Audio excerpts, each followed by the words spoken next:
From the studios of Farm Journal Broadcast, this is AgDay.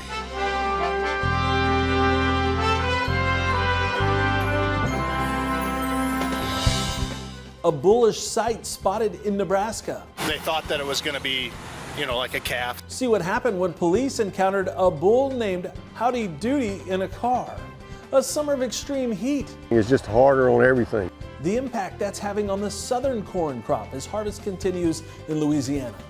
As farmers in the Midwest try to bring crops to the finish line. We're already starting to see some fields where the ears are starting to droop. Why harvest could come much sooner than they wanted right now on AgDay. AgDay, presented by Pioneer. What's next happens when the testing grounds meet the proving grounds. Pioneer. What's next happens here.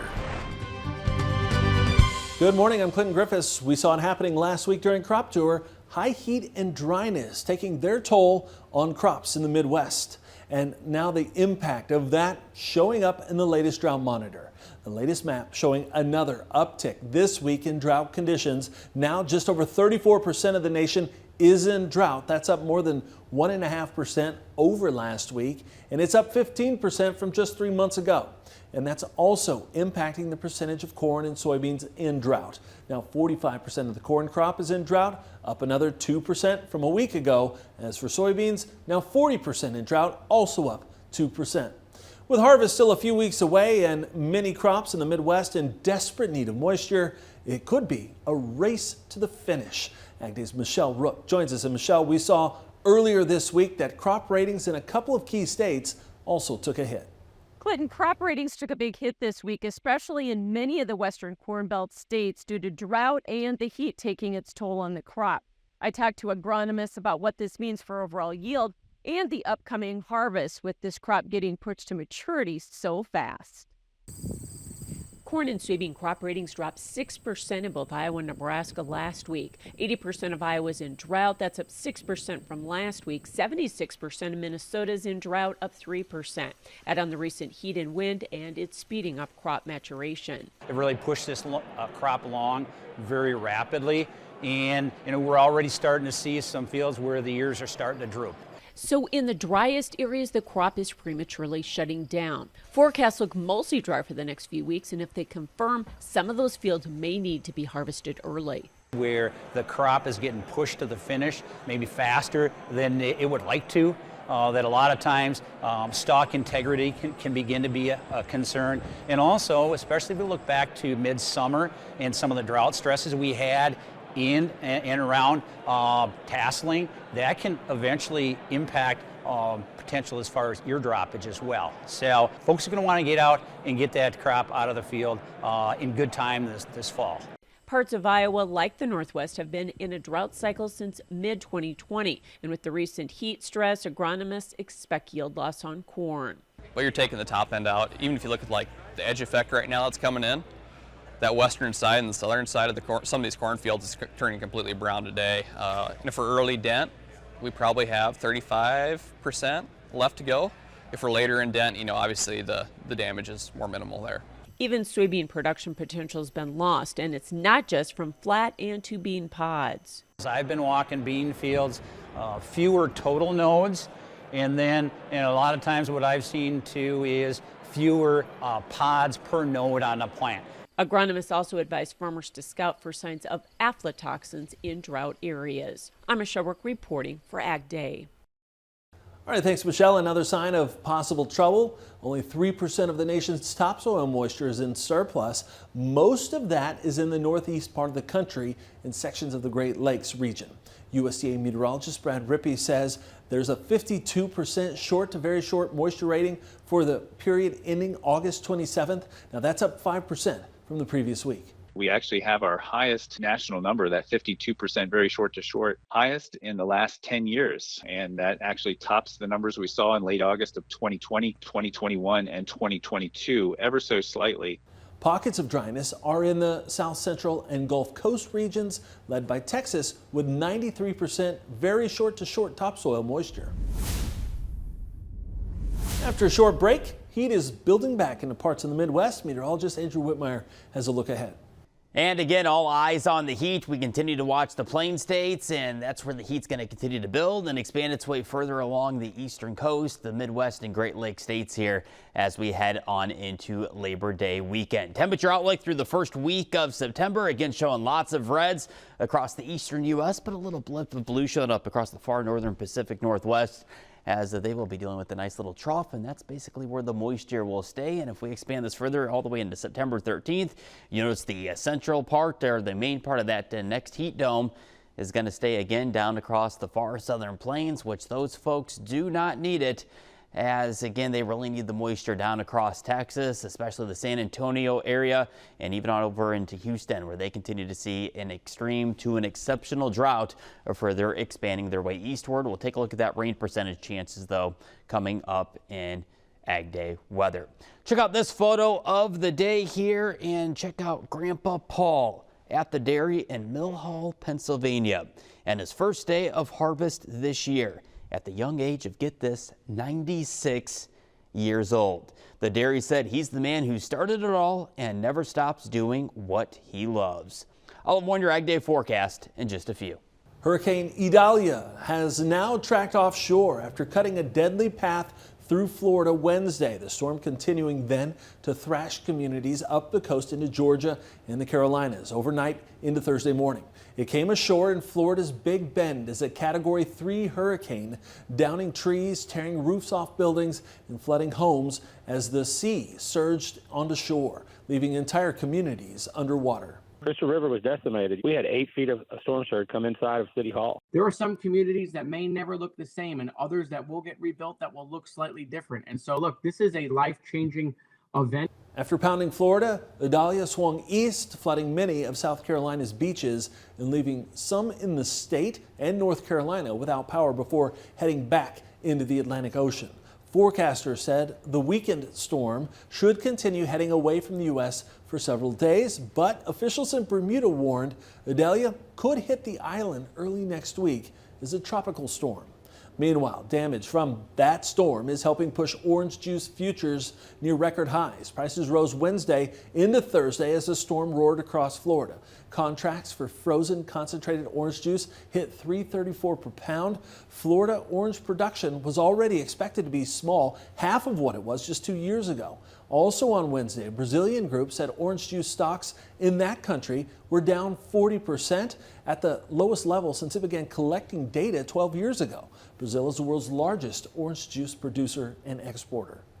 U.S. Secretary of Commerce Gina Raimondo stressing the importance of stable U.S.-China economic ties during a final stop on her mission to China. Now, she met with political leaders in Shanghai. She also warned Chinese leaders during the trip that U.S. businesses might stop investing in their country. That is, unless China takes action to address complaints about worsening conditions, including raids on firms, unexplained fines, and unpredictable official behaviors. Raimondo calling her meetings with China's #2 leader and other officials very productive, but said she didn't pull any punches in conveying business complaints. We were able to clarify in the first meeting that we are not targeting China. We're targeting certain behavior. We're targeting actions and behavior which undermine U.S. national security, and we sought to begin clarifying our procedures. Raimondo's trip to Beijing and Shanghai follows recent visits from 3 other key Biden administration officials, including Secretary of State Antony Blinken, Treasury Secretary Janet Yellen, and Climate Envoy John Kerry.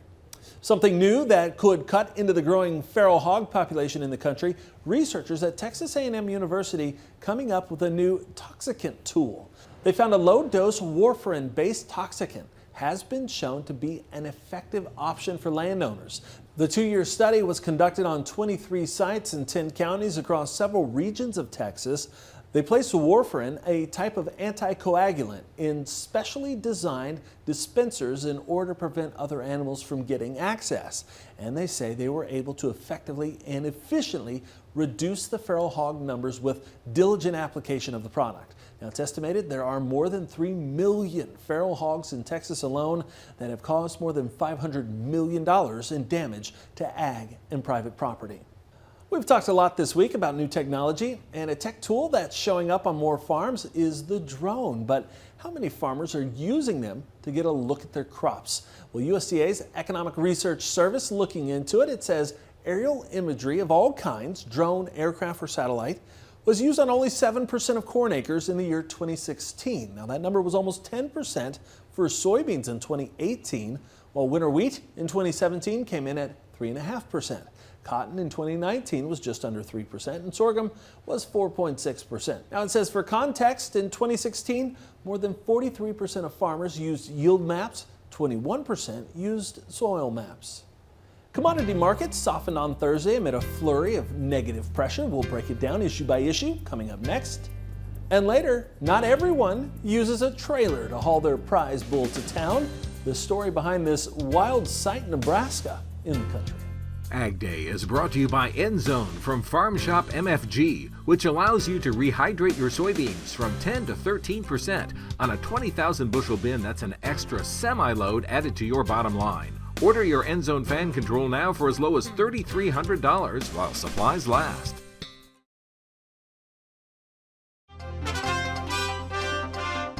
Seed company AgReliant announcing major changes to its senior leadership on Thursday. The parent company of AgriGold and LG Seed says Brian Barker is being named CEO and president. Barker brings 2 decades of experience with previous stints at Dow Chemical, Dow AgroSciences, and Corteva AgroScience. He joins another C-suite executive, Chief Financial Officer and VP of Finance, David Pugh. Pugh began his role in early August. He comes from previous roles at Elanco and Eli Lilly. China bought some U.S. soybeans on Thursday, but it wasn't enough to push them back up. Michelle Rook is back to talk with Chip Nellinger at Blue Reef Agri-Marketing in today's Markets Now. Welcome to Markets Now. Chip Nellinger, Blue Reef Agri-Marketing, joining us. And a down day for the most part in the grains on Thursday, Chip. And a lot of that looked to be end of the month and pre-holiday position squaring. Yeah, it really was. Last day of the trading month really kind of saw some profit taking in the beans. I guess rightfully so. We've had almost $1.50 rally straight up in a little more than a month's time. So to come in to a long weekend and the last day of a trading month, have a little fun profit taking, probably makes some sense in the bean market. I think to a lesser extent, you saw some bottom picking and some profit taking on the fund shorts in corn and wheat as well, and probably some spread unwinding of long beans, short corn. So all told, it wasn't a real wildly, volume day, but we did see some movement. We didn't really do much technical damage, if any, on the beans after such a run up. They could probably withstand another 15, 20 cents to the downside, but they are in a zone here, the top side of a zone that needs to kind of start acting as some better support in here. And we'll know more, I think, as we come out of this upcoming Labor Day weekend. Yeah, I was going to say this market needs some fresh news. And so the next injection is either going to be weather or either yield data. And that might come from what, the September WASDE report? Is that what we're waiting for?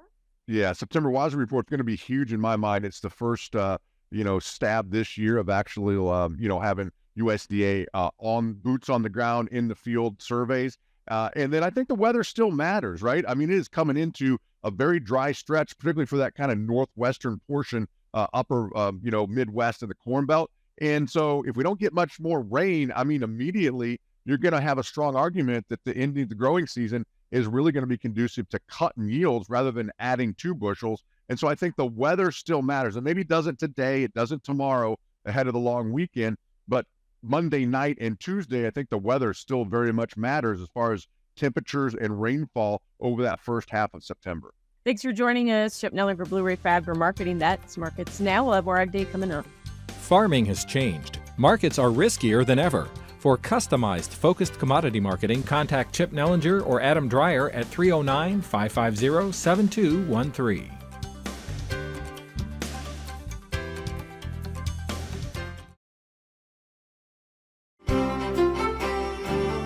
Up updated root zone this week. We continue to see changes off across the southern half there of California over towards parts of Nevada. Meanwhile, we continue to watch Iowa up into Minnesota as well for kind of a worsening root zone here, as well as parts of Texas as well, where we still haven't seen much relief as far as those deep reds go, pinpointing some very dry conditions. And the U.S. Drought Monitor mirroring that root zone here. We continue to watch kind of two zones. One is Texas from San Antonio over towards Houston, and even the far southwestern tier of Louisiana as well, dealing with some very tough dry conditions here as we end out parts of the growing season, and even up into the north as well, up across to Iowa, Minnesota, and of course over towards the eastern Nebraska and Kansas, where that drought has pretty much remained. And unfortunately, we're only going to see very little relief here as we go throughout the next 7 days. I'm going to watch a front, though, moving on through sometime midweek after we get past Labor Day, between Tuesday, Wednesday, Thursday. We'll have to watch as this next upper level ridge starts to break back down across parts of the Midwestern states and to hopefully squeeze out a little bit of moisture for parts of Iowa and Minnesota. Meanwhile, again, down in Texas, unfortunately, the rains are going to be hard to come by. But we are going to see it becoming a little bit more active, though, over across parts of the Rockies, as they're going to be dealing with a little bit of a trough starting to take shape. Going through the precipitation outlook, well, again, keeping the country pretty much on the drier side, except for the far west. And that's where they're going to be watching for some rain chances here as we go on into at least the first few days of September. Temperatures for this afternoon, 85 in Chicago, 90 all the way up into Bismarck and across the northern prairie. They're going to be watching to break some record high temperatures as we go throughout Labor Day weekend. That's a look around the country. Now let's take a look at your AgDay Select Cities. Looking at South Bend, sunny, high 82 degrees, very comfortable to end or start September. Going over to Sioux Falls, mostly sunny, 94, and going over to Flagstaff, Arizona, partly cloudy, high around 70. And later, a viral hit for one producer hauling his bull to town. What police had to say about his unusual mode of transport in the country. AgDay is brought to you by Firestone Ag. Save instantly when you buy 2 or more eligible Firestone Ag tires during the Go Harvest Rewards promotion. Visit firestoneag.com or contact your local certified Firestone Ag dealer.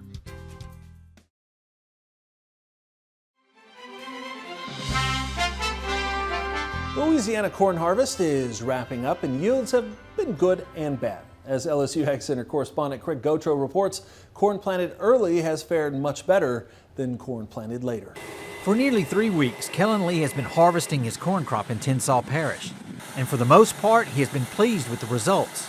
Corn planted in the optimum window is doing really well, but Lee says that later planted corn has been yielding less. What we didn't lose to the frost, we had some really good yield. You know, that was some of our best yield in dry land so far, and it seems like the later planted and our replant's gonna be below that. You know, it's not gonna yield quite as well. A warm and dry February allowed farmers to get an early start, but a late freeze on March 20th caused many to start over. We started planting on February 24th, and we ended up with about 900 acres that we lost to the frost to replant, and we're about 3,000 acres of our corn crop. The two key factors driving yields this year are irrigation and planting dates. Dryland fields planted late have the lowest yields. We have really, really good yields, especially where it's irrigated. If the planting date coincided just right, it's some of the best corn they've ever cut. And then you go and it's the same grower. You go to another farm and it's the worst corn he's got. Nearly 2 months of extreme summer temperatures are affecting many crops still in the field, but Burns believes it had minimal effect on corn. But the temperatures are affecting the harvest. The corn was already pretty much made. I don't think that's affecting other than the tear on. Makes the machines run harder, makes people work, it's harder on people. That's the biggest thing, it's just harder on everything. Farmers are keeping a close watch on the Mississippi River because low levels could hamper their ability to load barges and move the corn crop. With the LSU Ag Center, this is Craig Gautreaux reporting. All right, thanks, Craig. Well, moving a corn crop is pretty much a standard operation. The same can be said for moving cattle. But there was nothing standard about this in Nebraska. Even police had something to say. Details next.